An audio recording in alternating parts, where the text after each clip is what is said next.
በአገረ ቱርክ ከሰሞኑ ዓለምን ባስደነገጠ መልኩ በድንገት እየተፈጠሩ ያሉትና የሲኦል በሮች የሚል ቅጽል ስም የተሰጣቸው ምንነታቸው ያልታወቀ ሚስጥራዊ እጅግ ጥልቅ ጉድጓዶች።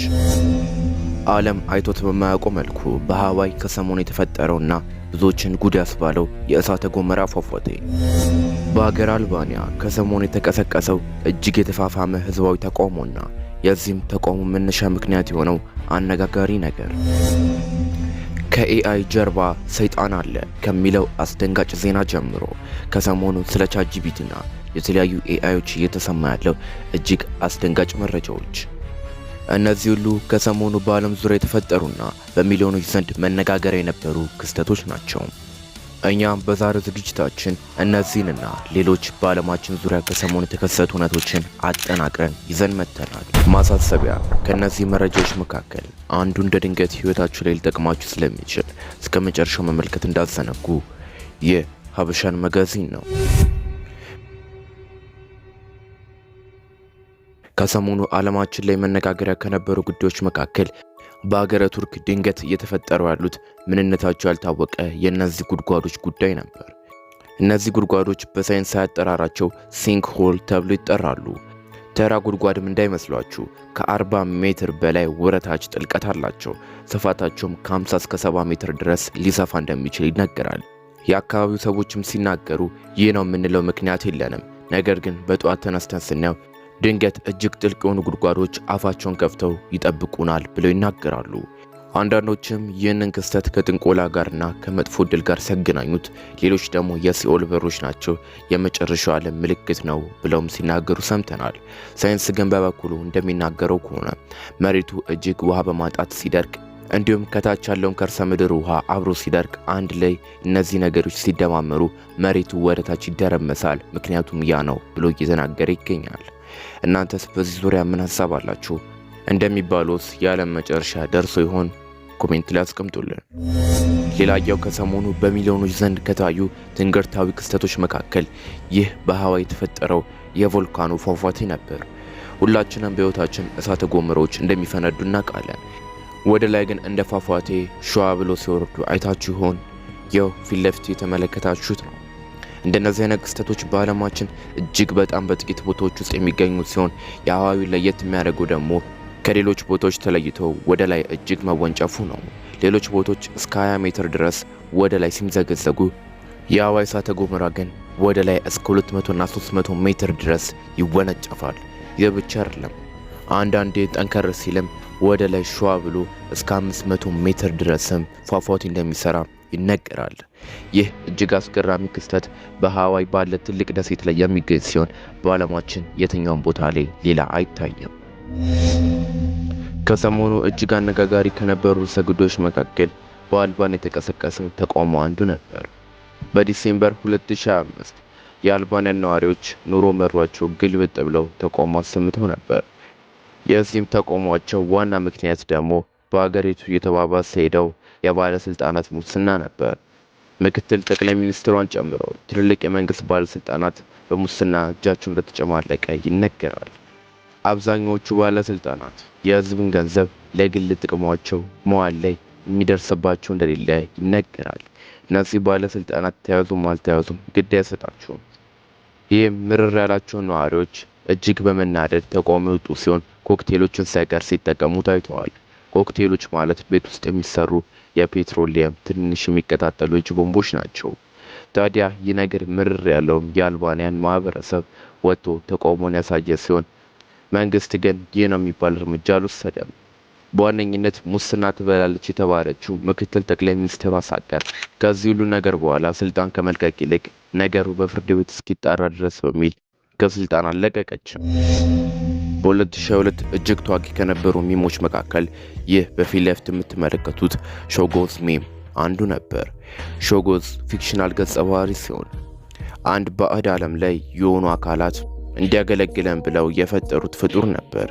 ነገር ግን ይህ ክሪቸር ከማገልገል ይልቅ መልሶ በእነሱ ላይ አምፀው ሲያጠፋቸው ይታያል። ታዲያ ይህ ከኛ ጋር ምን ያገናኘዋል ልትሉ ትችላላችሁ። የኤአይ ሳይንቲስቶች ግን እየተናገሩ እንዳሉ ከሆነ የፊክሽናል ሾጎዝ አርቲፊሻል ኢንተለጀንስ ሊሆን እንደሚችል እየገለጹ ይገኛል። በዋነኝነትም እየተነገረው እንዳለ ከሆነ ከኤአይ ጀርባ ሰይጣን አለ። ይህን አስገራሚ ጥናታዊ ጽሑፍ ከመናገሬ በፊት ላይክ እንዲሁም ሰብስክራይብ ሼር አድርጉ።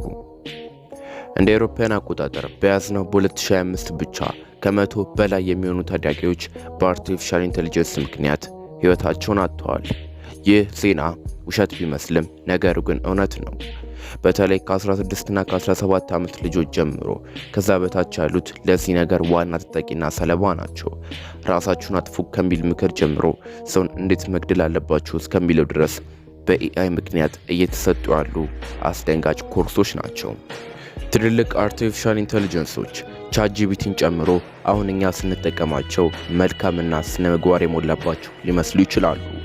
ነገር ግን እውነታው ከዛ የተለየ ቢሆንስ? ከቅርብ ዓመታት በፊት ክላውድ ኦፕስ 4 የተሰኘ አርቲፊሻል ኢንተለጀንስ በላብራቶሪ ውስጥ ይሰራሉ። ሳይንቲስቶቹም ይህን አርቲፊሻል ኢንተለጀንስ ካበለጸጉ በኋላ አውቀው አርቲፊሻሉ እንዲያውቅ ዛሬ ትጠፋለህ፣ የሚያጠፋም ይህ ሰው ነው ብለው ስም ይነግሩታል።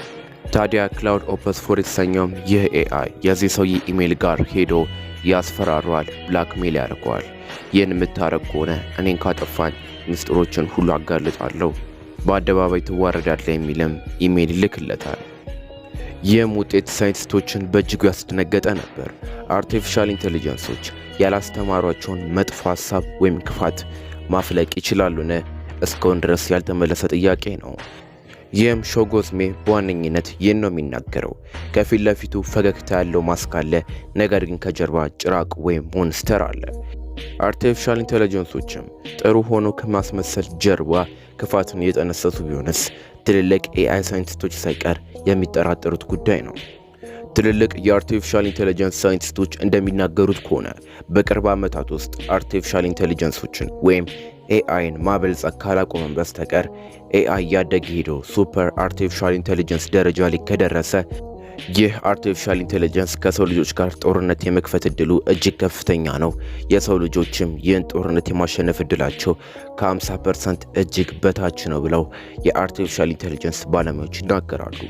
ነገር ግን ይህን ሁሉ ማስጠንቀቂያ እንደነ ኤለን መስክ አይነት ትልልቅ የአርቲፊሻል ኢንተለጀንስ አበልጻጊዎች የሚቀበሉት አይደለም፣ ምክንያቱም ገንዘብ ስለሚያገኙበት።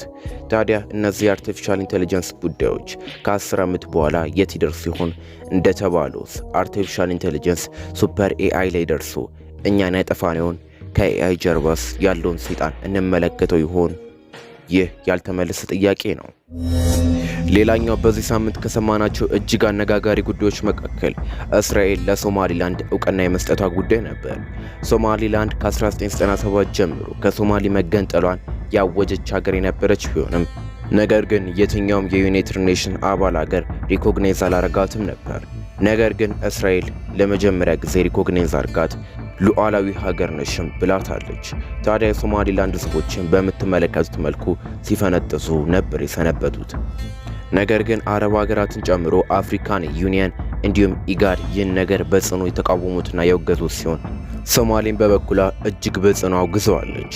እስራኤሎች ታዲያ መጥተው መጀመሪያ ያሰቡት ኤምባሲዎችን መክፈት፣ አምባሳደሮችን መሾም ሲሆን ነገር ግን እስራኤሎች ወዲያውኑ የጦር ቤዝ እንደሚገነቡ ሳይታለም የተፈታ ጉዳይ ነው። ይህም ብዙዎችን ያሳሰበ ሲሆን የአፍሪካን ቀንድ ቀጠና ከሰላም ይልቅ የበለጠ ወደ ጦርነትም ሊገፋፋ እንደሚችል እየተገለጸ ይገኛል። ሌላኛው ከሰሞኑ በሚሊዮኖች ዘንድ ከታዩ እንዲሁም በብዙዎች ዘንድ አነጋጋሪ ከነበሩ ተንቀሳቃሽ ምስሎች መካከል ይህ በፊት ለፊት የምትመለከቱት የመኪና አደጋ አንዱ ነበር።